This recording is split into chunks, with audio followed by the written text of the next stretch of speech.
नमस्कार, मैं धर्म दुबे। आप देख रहे हैं देसी भारत, हर घर भारत, हर दिल भारत।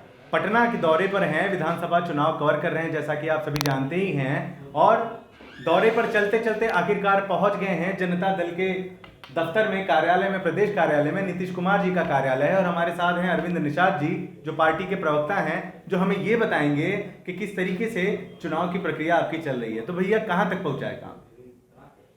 देखिए, पिछले कई महीनों से हमारी पार्टी चुनाव के संदर्भ में कार्यक्रम चला रही थी, रणनीतियाँ बना रही थी और चुनाव को कैसे जीता जाए इसके लिए लगातार पार्टी के नीचे के स्तर तक, बूथ से लेकर के प्रदेश स्तर तक, क्योंकि मैं खुद पिछले 2 टर्म से महनार विधानसभा का मैं प्रभारी हूं और प्रदेश पार्टी में मैं प्रवक्ता हूं।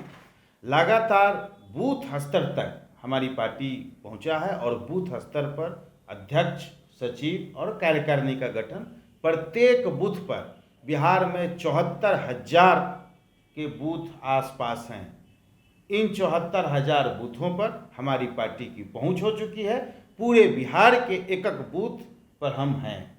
आप इसी से समझ सकते हैं कि कितने नीचे तक हमारी पार्टी की पहुंच हो चुकी है और आशा ही नहीं, पूर्ण विश्वास है कि इस बार पुनः नीतीश कुमार जी के नेतृत्व में 2020 में हम लोग सरकार बनाने जा रहे हैं। कोरोना काल चल रहा है, ऐसे में आपको नहीं लगता है कि वोटिंग कम गिरेगी, या फिर ऐसा नहीं लग रहा है कि प्रचार प्रसार में कहीं ना कहीं आपको कमियां झेलनी हो रही हैं?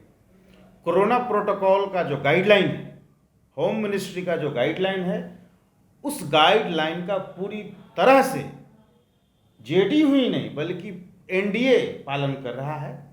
नॉमिनेशन के दरमियान, जनसंपर्क अभियान के दौरान और इलेक्शन कमीशन ने सभा करने की जो अनुमति दी है, उन सभाओं में उनका जो प्रोटोकॉल है, इतनी कुर्सियां होनी चाहिए, इतनी संख्या में व्यक्ति का होना चाहिए, हम उतनी ही व्यक्तियों का सभा करेंगे, क्योंकि बिहार में और देश में जनता दल यूनाइटेड और भारतीय जनता पार्टी सहित एनडीए में शामिल छोटी बड़ी सभी पार्टियों के लोग अनुशासित कार्यकर्ता हैं।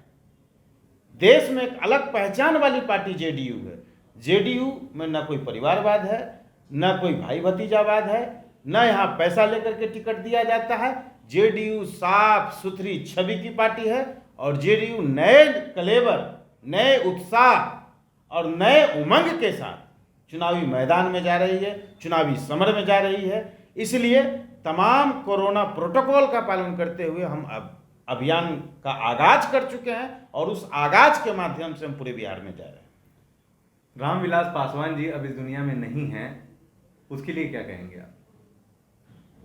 मैं व्यक्तिगत तौर पर और जनता दल यूनाइटेड की ओर से उनके चरणों में श्रद्धा सुमन अर्पित करता हूं।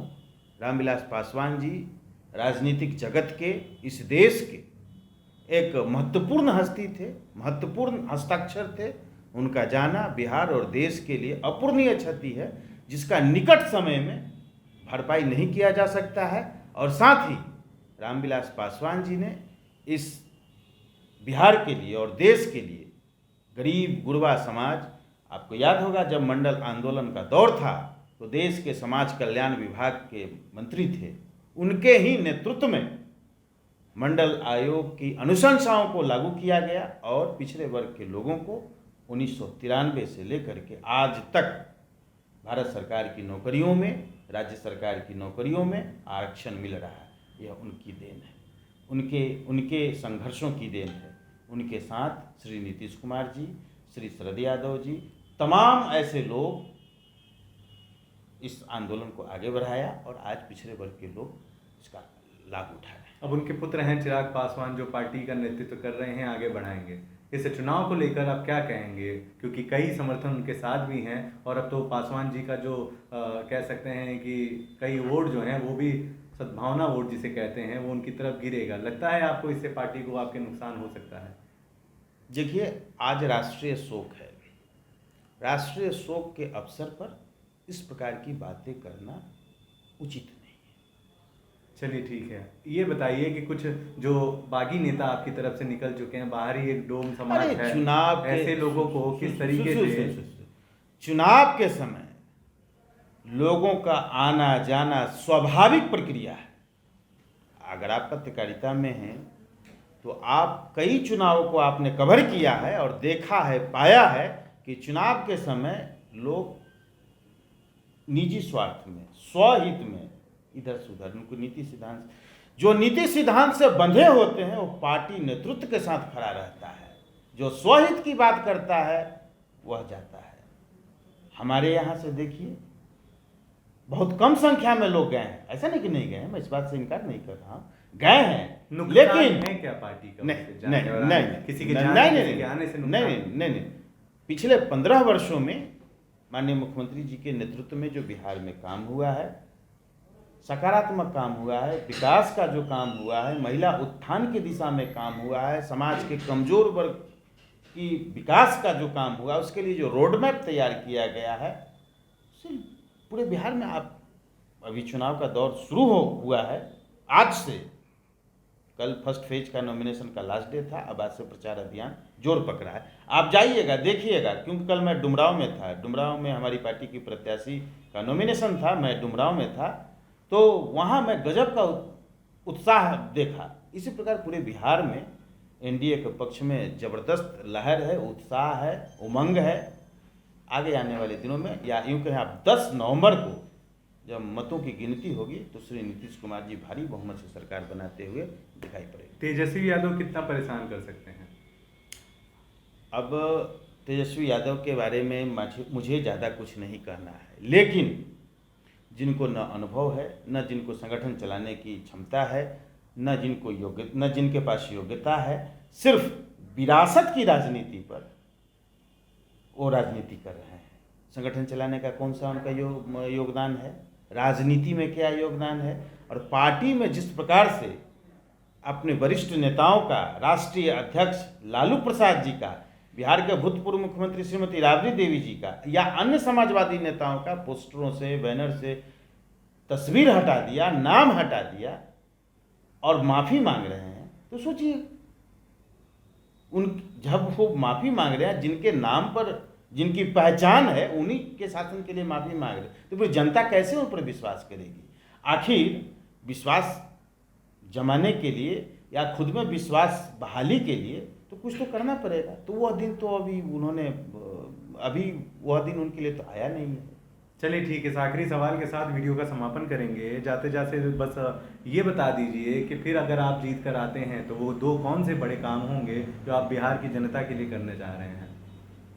25 सितंबर को भारत निर्वाचन आयोग ने बिहार में चुनाव कराने की घोषणा की थी। उसी दिन हमारी पार्टी के राष्ट्रीय अध्यक्ष और माननीय मुख्यमंत्री नीतीश कुमार जी ने घोषणा किया कि मेरी सरकार बनेगी तो 7 निश्चय पार्ट 2, 7 निश्चय पार्ट 1 का जो रोड मैप था, संपूर्ण 7 निश्चय 1 2 3 4 5 6 7 को हमने पहुंचा दिया है, जिसमें हर घर बिजली, हर घर नल का जल, गली नली पक्की योजना, विद्यार्थियों के लिए और हर घर शौचालय की योजना, इस प्रकार से सभी योजनाओं को हमने पूरा करने का काम किया। अब 7 निश्चय पार्ट 2 का जो कार्यक्रम है कि हर खेत को बिजली उपलब्ध कराना है, हर घर को बिजली उपलब्ध, हर खेत को। उसी में माननीय मुख्यमंत्री जी का एक सपना है, हर हिंदुस्तानी के थाल में एक बिहारी व्यंजन हो। तो उस बिहारी व्यंजन में बहुत सारे आइटम्स हैं, लेकिन उसमें एक आइटम है मखाना, जो हमारा उत्तर बिहार में होता है, और मखाना इंटरनेशनल लेवल पर उसका ब्रांडिंग और मार्केटिंग दोनों है। अभी ब्राज़ील में इंटरनेशनल एग्रीकल्चर समिट हुआ था 2 महीना पहले, उसमें बिहार के मखाना का एग्जीबिशन लगाया गया था और बिहार एग्रीकल्चर यूनिवर्सिटी ने लगाया था। ये कितनी बड़ी उपलब्धि है बिहार के लिए।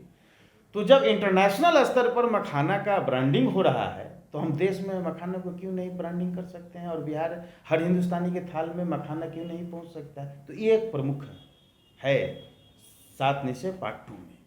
तो हमारी सरकार बनेगी तो 7 निश्चय पार्ट 2 का कार्यक्रम पूरे बिहार में लागू होगा, ये हमारा प्रमुख एजेंडा है।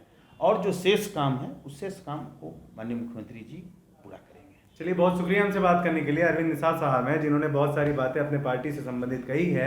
आप इनकी बातों से सहमत हैं तो अपनी राय प्रतिक्रिया कमेंट बॉक्स में ज़रूर लिखिएगा, और अगर आपके कोई सवाल भी हैं तो कमेंट बॉक्स में ज़रूर लिखिएगा। वादा करते हैं कि इनके जवाब आप तक हम ज़रूर पहुँचाएंगे। बने रहें हमारे साथ देसी भारत के साथ। हर घर भारत, हर दिल भारत।